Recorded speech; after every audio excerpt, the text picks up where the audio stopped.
Existe una tendencia creciente entre los jóvenes a considerar que los impuestos son un robo o que son demasiado altos y no compensan los servicios recibidos. Esta visión se ha fortalecido en los últimos años y es repetida en las redes sociales y discursos vinculados al libertarismo y al anarcocapitalismo, ideas que han ganado visibilidad entre las generaciones jóvenes tanto en España como internacionalmente. Según estudios recientes, cerca de un tercio de los jóvenes españoles de entre 18 a 24 años cree que si no se pagara ningún impuesto, todos viviríamos mejor. Esto refleja una pérdida de confianza en el Estado y su capacidad de gestionar eficazmente los recursos públicos para servicios como la sanidad, educación y vivienda. A muchos de estos intelectuales orgánicos del libertarismo y anarcocapitalismo se les llena la boca haciendo referencia a autores de la escuela clásica como Adam Smith. Sin embargo, realizando un análisis riguroso de los escritos de los autores clásicos, veremos cómo han deformado su idea. Se presentan como una solución a los problemas socioeconómicos que supuestamente están generados por el Estado, pero ¿realmente es así? ¿Y si al contrario los capitales que apoyan y subvencionan a esta gente son los que realmente están originando dichos problemas socioeconómicos? En este vídeo vamos a realizar un recorrido histórico que va a llegar hasta nuestro presente, donde analizaremos el impacto que han tenido cuando se han aplicado las recetas muy parecidas a las que propone el anarcoliberalismo y los libertarios. ¿Quieres saber qué tenían en común Craso y Blas Ross? Pues quédate a ver este vídeo. En los primeros siglos de la Roma republicana no existía un sistema fiscal permanente, en el sentido moderno. Los ciudadanos romanos, incluidos los aristócratas, pagaban el tributum, un impuesto directo extraordinario que se recaudaba solo en tiempos de guerra para financiar campañas militares. Este tributum se calculaba según la riqueza censitaria declarada en el censo. La expansión militar permitió suprimir el tributum en el 167 a.C., gracias a los ingresos de las provincias conquistadas. Durante el siglo I a.C., Roma era una megaciudad industrial de más de 1 millón de habitantes, con calles estrechas, edificios de madera y talleres donde se usaban hornos, lámparas y forjas. Los incendios eran bastante frecuentes y devastadores, pero el Estado no contaba con un cuerpo profesional ni permanente de bomberos. En caso de incendio, los vecinos y esclavos eran los que intentaban apagarlo por su cuenta. Esta práctica recuerda al eslogan que se impulsó durante la Dana de Valencia en el 2024, que consistía en que solo el pueblo salva al pueblo, pero en el fondo esconde una lógica perversa al negar la acción del Estado y quedarte ante situaciones de dependencia que vamos a ver en breve. Volviendo a los incendios en Roma, existía un magistrado encargado de la seguridad urbana que tenía competencias para organizar auxilios, pero sin medios estructurados. Existían algunas cohortes de esclavos o libertos que pertenecían a personas ricas y actuaban como guardias o patrullas, pero no había un servicio público regular. Roma era, en suma, una ciudad en la que el fuego era un riesgo sistémico y la ausencia de un servicio público abrió espacio para la iniciativa privada y el oportunismo. Marco Licinio Craso, uno de los hombres más ricos de Roma y miembro del primer triunvirato junto a César y Pompeyo, organizó su propio cuerpo de bomberos privados, compuesto, según Plutarco en Vidas Paralelas, por aproximadamente unos 500 esclavos, entrenados para actuar en incendios. Pero su función, desde luego que no era altruista. Cuando se declaraba un fuego, Craso acudía rápidamente al lugar del siniestro, no con agua, sino para negociar. Ofrecía comprar el edificio en llamas y a menudo los colindantes, a un precio de ruina, aprovechando la desesperación de los propietarios. Solo una vez cerrada la compra, daba orden a sus esclavos de apagar el fuego. Así reconstruía los edificios y los alquilaba o revendía, obteniendo enormes beneficios.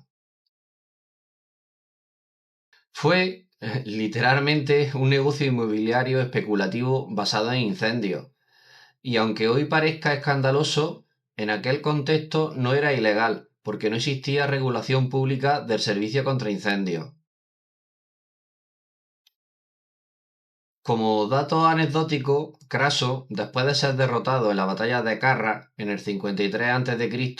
contra los partos, fue capturado y asesinado vertiéndole oro fundido en la boca, como símbolo de su codicia.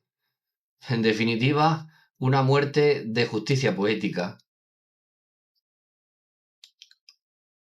Ahora volvamos al presente y analizaremos las similitudes estructurales entre los incendios en California y los incendios en Roma durante la época de Craso.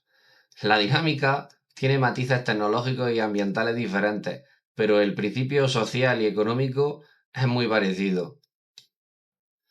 En California, el cambio climático, la sequía y la urbanización en zonas boscosas han hecho que los incendios sean recurrentes e incontrolables. Los servicios públicos de bomberos estatales y locales están saturados, con recursos y personal insuficientes frente a la magnitud de los incendios, a lo que hay que agregar la reducción de las medidas preventivas y de gestión forestal.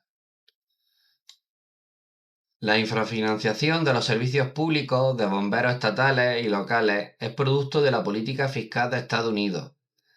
Las tasas máximas al capital y los ingresos más altos durante las décadas de 1940 y 1950 llegaron a rondar entre el 90 y 94%. Por ejemplo, bajo Eisenhower eran de hasta el 91% para las grandes fortunas. Esto, por cierto, al contrario de lo que dicen los liberales y anarcocapitalistas, no acabó con la empresa privada en Estados Unidos. Es más, es que fue su mejor periodo de prosperidad. Sin embargo, a partir de los años 60, y especialmente durante la era de Ronald Reagan, estos impuestos fueron recortados drásticamente. El tipo máximo actual es de aproximadamente el 37% para los mayores ingresos. Este descenso en la presión fiscal se ha visto acompañado por un aumento importante de la evasión fiscal, especialmente entre las grandes fortunas y las multinacionales. El 1% más rico representa la mayor parte de la evasión, aprovechando lagunas legales y paraísos fiscales para reducir su factura tributaria real muy por debajo de lo estipulado por la ley. Estas reformas fiscales, tan beneficiosas para los ricos, se defendieron según el mantra neoliberal de que iban a favorecer un mayor dinamismo empresarial, aumento del empleo y mayor riqueza repartida en la sociedad. Sin embargo, 25 años después podemos analizar si realmente fue así. La realidad es que solo ha favorecido una creciente inversión en el sector financiero y especulativo, mientras se reducía la inversión en capital productivo. Las ventajas fiscales, la desregulación y el énfasis en rentabilidad inmediata impulsaron la financiarización de la economía, que consiste en el flujo de capital que se canalizó cada vez más hacia activos inmobiliarios, bolsa y productos financieros, dejando de lado la creación y modernización de fábricas o infraestructuras productivas. Como resultado, la participación de la industria en el PIB estadounidense ha caído notablemente, del 24% en 1970 a menos del 11% en el 2023, mientras que el sector financiero y los servicios han crecido. Esta tendencia ha generado burbujas especulativas, mayor desigualdad y pérdida de empleos industriales, con consecuencias negativas para la base productiva y la estabilidad social. Ahora volvamos al incendio en California. Debido a que los servicios públicos están saturados, han surgido servicios de bomberos privados, contratados por aseguradoras de lujo que ofrecen protección premium a las propiedades de alto valor. Luego también tenemos a particulares adinerados que pagan brigadas privadas que protegen exclusivamente sus viviendas, viñedos o ranchos. Estos cuerpos actúan a menudo de forma paralela al sistema público, con acceso privilegiado a información o zonas de intervención. Y en ocasiones reciben apoyo indirecto del Estado, como por ejemplo uso de pistas o coordinación de comunicaciones. En definitiva, que mientras que los ricos evaden impuestos o proporcionalmente apenas aportan al Estado, los servicios privados que contratan sí se valen de los recursos del Estado, donde proporcionalmente la carga fiscal recae en las clases populares. Además, hay que hablar de quiénes son los principales responsables del cambio climático, ya que el 1% más rico emite unas 48 toneladas de CO2 anuales de media, mientras que el 50% más pobre emite alrededor de 0,6 toneladas anuales, es decir, aproximadamente 75 veces menos. California, como otros territorios de alto riesgo climático, no garantiza la protección ni la compensación directa por pérdidas causadas por incendios, y el Estado interviene de forma muy limitada con ayudas parciales. Eso deja la cobertura en manos del mercado privado de seguros, que responde a criterios estrictamente financieros. Con el aumento de los megaincendios, las aseguradoras han sufrido pérdidas multimillonarias y han empezado a retirarse de las zonas de riesgo o a multiplicar las primas hasta niveles inasumibles. Algunas han dejado directamente de ofrecer nuevos seguros de vivienda, en buena parte del Estado. El resultado es que una proporción creciente de propietarios no puede pagar el seguro o se queda sin cobertura total, lo que lo hace económicamente vulnerable si pierden su casa. En Paradise, en el 2018, el incendio destruyó más de 18.000 edificios y gran parte de los afectados no tenían seguro o estaban infraasegurados. Muchos no pudieron reconstruir y vendieron sus terrenos a precios de saldo. Empresas inmobiliarias y fondos de inversión adquirieron estos solares y se proyectaron urbanizaciones climáticamente seguras, fuera, evidentemente, del alcance económico de sus antiguos residentes. En zonas rurales del norte del estado, la pérdida de cobertura aseguradora y la quiebra agrícola tras los incendios ha acelerado el abandono del territorio, abriendo la puerta a la acumulación de tierras por actores financieros o tecnológicos. Los afectados sin seguro o con seguro insuficiente deben reconstruir o mudarse por su cuenta. Para ello, recurren a créditos, hipotecas de emergencia o venta del terreno a precios muy bajos. En el caso de hipoteca y crédito, los grandes beneficiados son los bancos, al evidentemente cobrar interés. Fondos de inversión, promotores o bancos aprovechan para comprar el suelo barato y financiar proyectos urbanos resilientes con beneficios enormes. Como conclusión, tanto en el caso de Roma como en el de la California actual, un desastre donde el Estado interviene de forma muy limitada o nula se convierte en un mecanismo de concentración de propiedad. Las comunidades afectadas, especialmente rurales o de clase media-baja, pierden capacidad económica y poder político, mientras el capital financiero y grandes corporaciones se reposicionan. Es una dinámica de acumulación de capital por desposesión, en la que se puede aplicar la doctrina del shock de Naomi Klein. A lo que hay que agregar que ante la ausencia de Estado, los mismos ricos que se benefician mediante el expolio ajeno subvencionan y pagan a tanques de pensamiento e influencers para revertir el marco hacia su favor, como lo fue en el caso de la Dana de Valencia, donde se estuvo ofreciendo un marco de desprestigio e inutilidad del Estado como si fuera su condición natural, y no el producto de políticas de recortes y de la nefasta gestión del inútil de Mazón. Como solución, en vez de pedir más Estado, se termina negando el Estado y se devalúa la percepción de que los impuestos sirven para un bien social, dejando el campo abonado para que sea gestionado por sectores privados que se van a dedicar al saqueo. Lo que estamos observando en California es una dinámica perversa de cómo el cambio climático es aprovechado por ciertos capitales como oportunidad para obtener mayor riqueza. Y por último, Adam Smith sostenía que el Estado debía proveer ciertos servicios públicos cuya utilidad social es muy elevada, como obras públicas, infraestructura, educación y, por extensión, servicios indispensables como los bomberos o sistemas de emergencia. Catástrofes como los incendios en California no son fruto de una mala gestión. Y es que esa es la primera trampa cognitiva, el uso del lenguaje en clave orwelliana.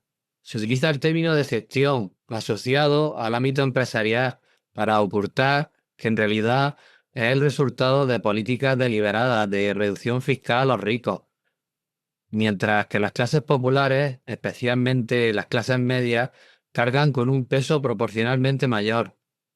Se recortan servicios públicos que acaban sobresaturados y poco operativos, abriendo la puerta a soluciones privadas que reproducen dinámicas económicas extractivistas que incluso aprovechan las catástrofes. Cada vez más gente, ante los problemas generados por el neoliberalismo, lo que pide como respuesta es más neoliberalismo. Basta con observar su modelo más avanzado, los Estados Unidos. Allí, la presión fiscal media es de unos 12 puntos menor que en España, pero el precio es claro. El Estado no garantiza ni sanidad, ni educación superior, ni seguros frente a las catástrofes. En Estados Unidos hay familias con hijos en edad universitaria, cuyos padres todavía están pagando las deudas que contrajeron por sus propios estudios. Una sola noche medicalizada en un hospital puede costar entre 10.000 a 15.000 dólares. Y aún contando con un seguro medio, que hay que tiene la mayoría de la población, el coste final ronda por entre los 3.000 a 6.000 dólares. Cifras inasumibles para gran parte de la población. Es comprensible que ante la inacción o ineficiencia del Estado, como ocurrió tras la erupción del volcán de La Palma, donde 3 años después aún hay personas viviendo en contenedores, muchos se pregunten ¿a dónde van mis impuestos? El problema es que muchos de los que formulan esa pregunta votan precisamente a los partidos responsables de las políticas que debilitan al Estado y deterioran sus servicios. Entonces habría que preguntarles qué esperaban.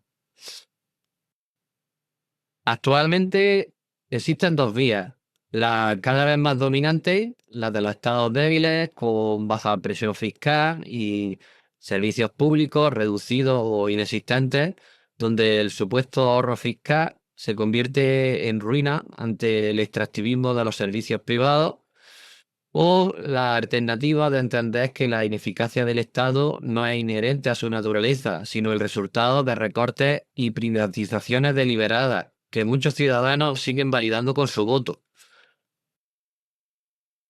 Y esto no es una opinión, es algo empírico. Por ejemplo, en los países nórdicos la presión fiscal es alta, pero la mayoría de la ciudadanía no se queja, porque recibe servicios públicos de calidad, eficientes y universales. Además, en España, el debate suele centrarse también en los privilegios y salarios de los políticos, pero se ignora el verdadero elefante en la habitación, que es la corrupción estructural, que supone entre 60.000 a 90.000 millones de euros anuales, lo que supone entre un 4 al 6% del PIB. Esto se basa en investigaciones de la Comisión Europea y de organizaciones como Transparencia Internacional o Corporate Europe Observatory. Y dentro de esta corrupción se habla mucho de los corrompidos, pero muy poco de los corruptores, que son empresas privadas que prosperan gracias al capitalismo clientelar, con concesiones a dedo y sobrecostes. Algo similar ocurre en Estados Unidos con el complejo militar industrial, donde se fabrican armamentos carísimos, plagados de fallos técnicos y entregados con años de retraso.